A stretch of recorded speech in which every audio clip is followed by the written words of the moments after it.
Muchísimas gracias. Por favor, necesito que se paren todos en este momento para que me ayuden un poquito. Lo que vamos a hacer con nuestros panelistas van a servir de modelos. Por favor, Anita, Pepe. Gracias. Todos vamos a emular lo que hacen mis dos modelos, ¿sí? Ponemos las dos palmas frente con frente. Nos tocamos un pie adelante, un pie atrás. ¿Ya? Nos ponemos en parejas, por favor. Importante hacer actividad física ahora con los rayos ultravioletas. Ya, vamos a presionar un poquito contando 10 segundos. ¿Listos? Y comenzamos. Presione 1, 2, 3, empuje, empuje, 4, 5, 6, 7, 8, 9, 10. Muchas gracias. Ahora miramos a esta pared todos, toda esta fila y esta fila.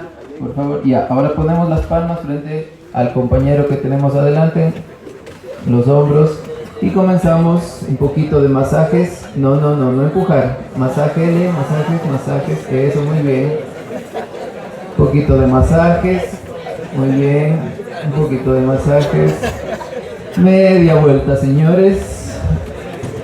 Ok, ahora el turno a la compañera. Pepito, suavito. Desestrésele, por favor. Necesitamos mucho hacer esto. Ok, muy amables, muchísimas gracias. Nos sentamos. Bueno.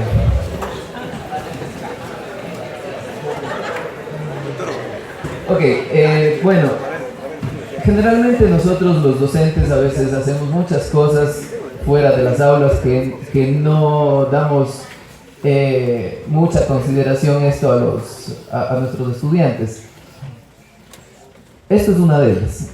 Son situaciones que a veces nos toca a nosotros los docentes porque la sociedad es necesario crear investigación, crear ciencia, y eso es parte de nuestro trabajo que muchas veces no damos en las aulas de clase. Sin embargo, a nivel de ciencia, son situaciones que uno va generando para que el mundo vaya evolucionando. Una de las cosas que nosotros siempre nos hemos preguntado es, bueno, ¿por qué no damos resultados? ¿Por qué no conseguimos medallas? Y eso Federación no puede responder. Es más, no es el problema de ellos. No puede responder el Comité Olímpico. Eso responde la academia, responde la universidad, responden ustedes los estudiantes con sus tesis. Cuando hace usted una tesis, está respondiendo justamente eso, lo que no puede la sociedad averiguar. Esta parte es uno de ellos de mi estudio doctoral, una parte chiquitita, en donde comencé justamente a preguntarme esto, bueno, ¿qué está pasando con el Ecuador? ¿Qué está pasando con estos deportes que no despuntan? Y eso me llevó un poco a investigar, a darme cuenta de que se necesita poner un granito de arena para que el Ecuador salga adelante. Y no solo el Ecuador, sino también el deporte en sí. Una de las cosas que más tenemos los seres humanos como, digamos, como la capacidad que nos diferencia de los animales es justamente la capacidad de crear. Y muchos de los de autores, no solo en el ámbito de las ciencias sociales, sino de las ciencias técnicas, del arte, que al frente he podido mencionar, todos ellos coinciden en que la capacidad de crear es la capacidad más importante del ser humano. Es más, la gente que estudia un poco el cerebro, los cognitivistas, todos ellos coinciden en que la creatividad es el proceso superior a todos los demás, superior al análisis, a la observación, a la comparación. Todos ellos coinciden en que el top de todo esto es la creatividad. Es por eso que cuando ustedes se enfrentan a una investigación, bueno, ¿y ahora qué investigo? ¿Cómo salgo de este problema? ¿Cómo consigo trabajo? Entonces, son cosas que no se enseñan en la universidad, son cosas que no le enseñan en el colegio. Sin embargo, es una de las capacidades que más debemos de desarrollar los seres humanos. Es por eso que Einstein, Guilford, De Bono, Bloom, García, todos ellos que son gente que tiene diversas áreas de su actuar, todos ellos coinciden en que la capacidad de crear es lo máximo. Puede ser que de pronto hay investigadores que dicen que la parte creativa está en el hemisferio derecho, pero bueno, eso como que está todavía en proceso. Ustedes como docentes, es tan importante el trabajo que hacen ustedes al decir a los estudiantes, invéntense un juego, cambien las reglas de un juego, ustedes mismos, bueno, no tengo el material que hago, cómo juego fútbol, cómo juego básquet, si no tengo nada. Esa capacidad que ustedes están desarrollando como profesores o están desarrollando en sus estudiantes es tan importante porque eso es como el germen que cuando ellos sean profesionales van a desarrollarlo en sus ámbitos ya más elaborados, más grandes. Voy a traerles aquí el ejemplo de los deportes de arte competitivo. Cuando comencé a estudiar esto de los deportes de arte competitivo, primero, bueno, ¿qué tienen todos estos en común? Para un poco traspolar y decir, bueno, la capacidad creativa que tiene que ver con estos resultados. Entre estos deportes de arte competitivo, como ustedes saben, y les voy a un poco refrescar, requieren de una precisión o exactitud en la acción competitiva, generalmente expuestos a un riesgo en ejecución o a lesiones. Son técnicas que son evaluadas por un jurado, obviamente, no es evaluado por un marcador o por un árbitro, sino por un jurado. El tiempo está reglamentado en base a las líneas de cada deporte. En dependencia del deporte, la vía metabólica predominante son los fosfágenos tanto lácticos como lácticos, excepción del tiro y el tiro con arco, que esos son más aeróbicos. Son acíclicos. La especialización puede comenzar desde edades muy tempranas, es por eso que se dice que, por ejemplo, la gimnasia se necesita estar desde los 6 años para que pueda alcanzar su máximo o su maestría, de lo contrario no se podría. Exigen una alta calidad en las acciones de coordinación neuromuscular. Y esto es una de las características que más la diferencia. Y sí desearía que la retengan en la memoria para que puedan entender el siguiente PDF. La siguiente diapositiva. No se guían por las acciones del oponente. O sea, nosotros no estamos enfrentándonos ante un oponente para saber qué es lo que debemos hacer, sino que es propia de los deportes de contacto, sino que es guiada por la estrategia, no por la táctica. ¿Qué es la estrategia? Son las acciones planificadas que están a cargo de quien dirige, del entrenamiento, en este caso del entrenador, o de miembros del equipo que a veces fungen como entrenadores. Ahora viene el problema, que era lo que les estaba mencionando. ¿Cuál es el problema en estos deportes de arte competitivo? Estos son los resultados de las últimas participaciones del Ecuador. Vamos con los saltos ornamentales. Se hizo una investigación tanto en las modalidades individuales, en parejas, varones y mujeres, desde las diferentes pruebas que es de 1 metro, 5 metros, 10 metros.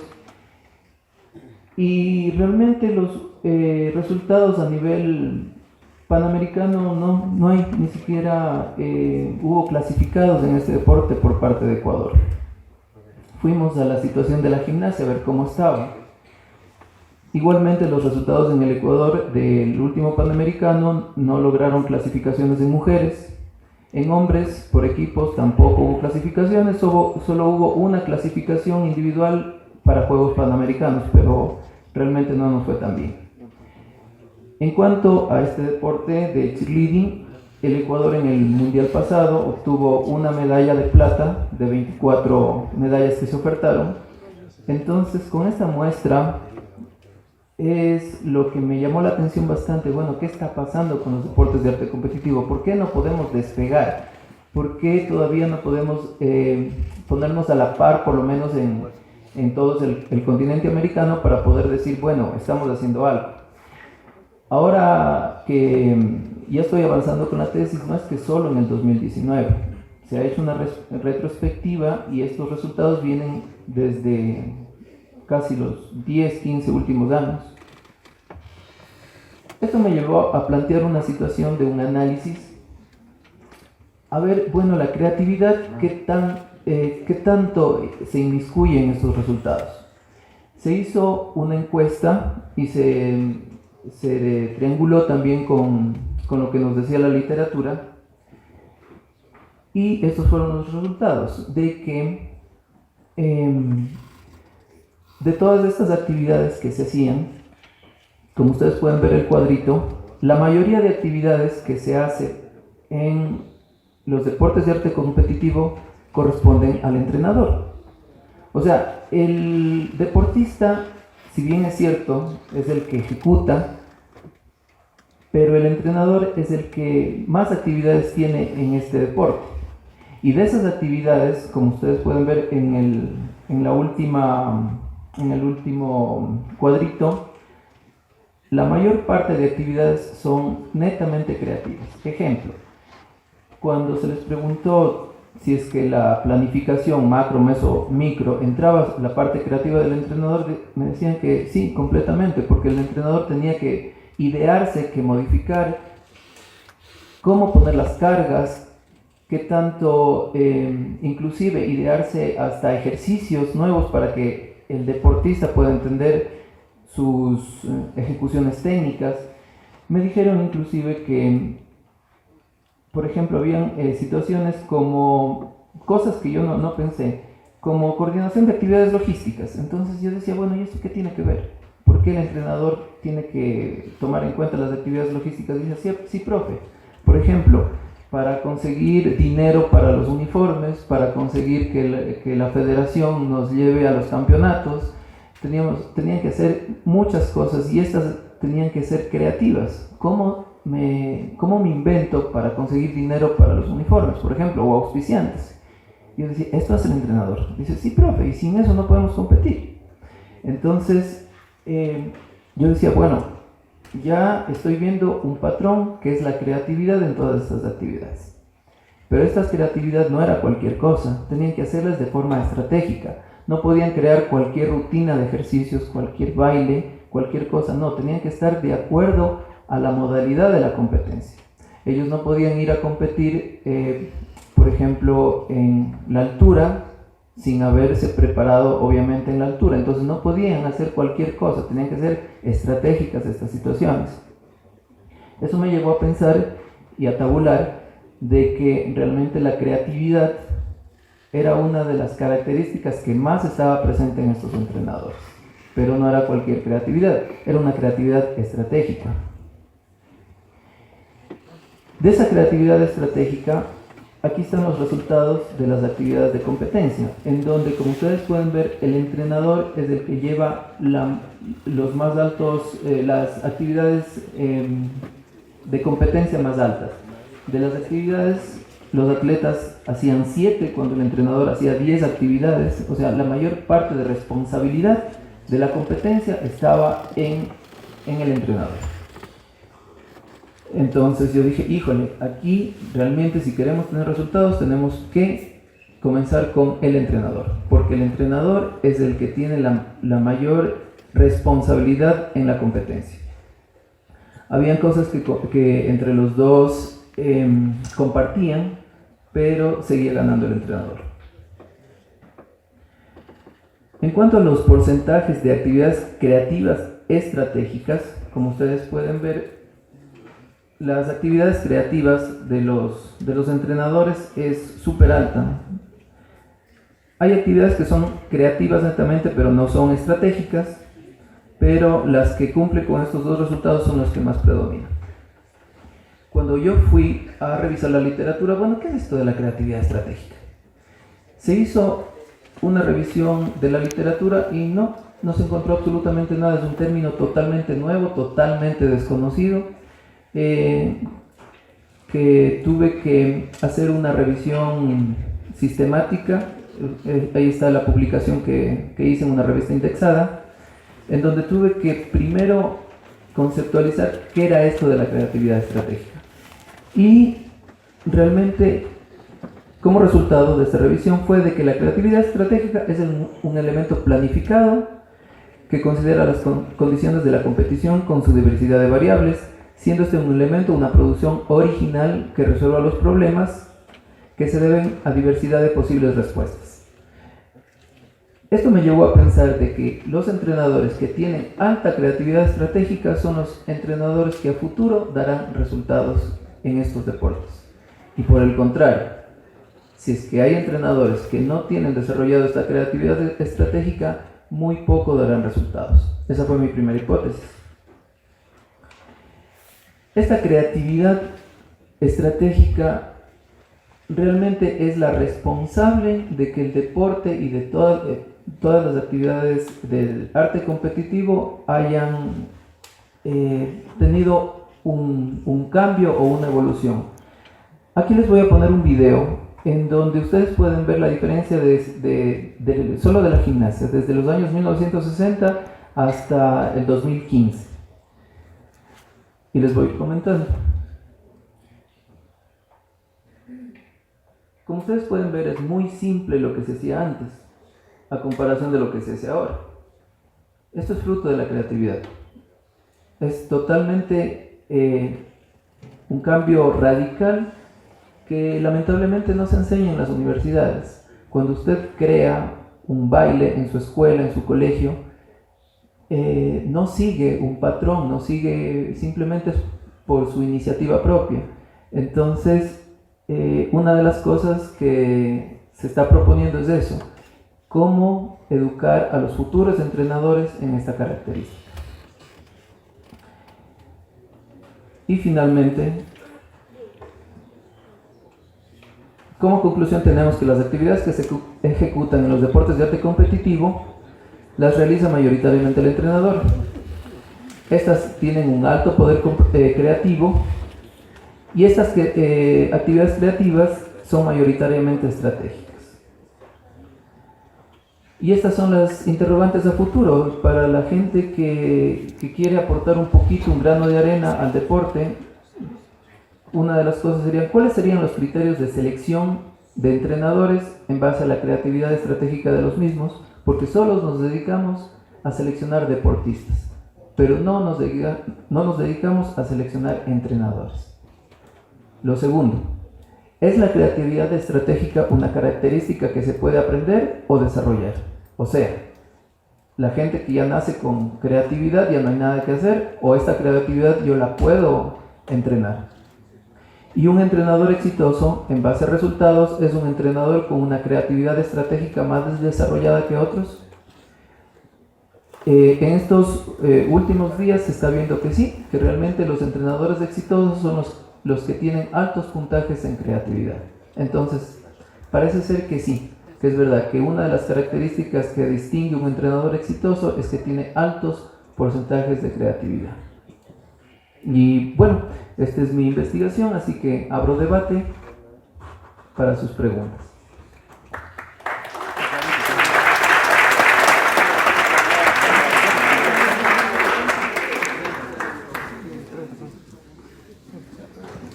¿Alguien tiene alguna inquietud? Profe, uno de los puntos importantes que usted tocó es usted que está sustentando su doctorado mediante la investigación, es que no se está sacando deportistas a esta investigación. Pero hay que tomar en cuenta un caso importante. ¿Dónde sacamos los entrenadores? ¿O dónde sacamos los entrenadores para formar deportistas de esos deportes? Sí. De la universidad, obviamente, pero tiene pero. No hay profesionales en la universidad mismo, en las facultades de educación física, de esas especialidades. Hay profesionales que dan atletismo, resultados en atletismo, fútbol, resultados en el fútbol, categoría, pero no hay profesores que tengan esa enseñanza metodológica de enseñanza aprendizaje en esas tres Sí, o sea, esa es la realidad de estos deportes, no solo de estos deportes. Generalmente, le pongo el caso de Federación Deportiva de la SOAI, hay muchos entrenadores que no han cursado las aulas universitarias, son entrenadores que incluso tienen excelentes resultados. La idea es uno no se puede cambiar esta realidad, pero sí poner un granito de arena. Una de las cosas que se podría ayudar es que esta base de entrenadores que tenemos a disposición, llámese entrenadores que han sido ex deportistas o han salido de las universidades, de cualquier forma que lleguen a formar parte de un grupo, que estén a cargo de un grupo, independientemente de donde salgan. Si salen de la universidad, que bueno. Si no, tenemos, bueno, que trabajar con esa gente que tenemos a disposición. Lo importante es que esa gente que vaya a estar a cargo sea gente que esté entrenada en esta característica, que sea gente que nosotros le podamos formar en base a que sean grandes creadores de rutinas, de ejercicios nuevos, para que ellos puedan desarrollar en sus entrenadores. No es necesario las aulas educativas sacar entrenadores. Lo que nosotros hacemos en la universidad es educar a esa gente, no solo nosotros, sino ustedes que ya tienen, ya están inmersos en este deporte. Entonces, desde pequeños, si yo tengo un futuro entrenador en mis manos, que haya cursado mi colegio, mi escuela, yo lo puedo entrenar en la creatividad, porque sabemos que esta creatividad no es solo para los entrenadores, para médicos, para ingenieros, todos ellos necesitan tener este componente para generar ciencia. Entonces, si nos podemos a poner un filtro de que solo aquí se enseñaría esta característica en la educación formal, nos quedaríamos cortos, porque realmente no todos los entrenadores de estos deportes pasan por las aulas universitarias.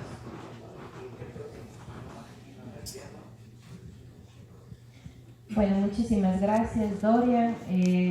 Por tema de tiempo vamos a dar paso ya a la tercera.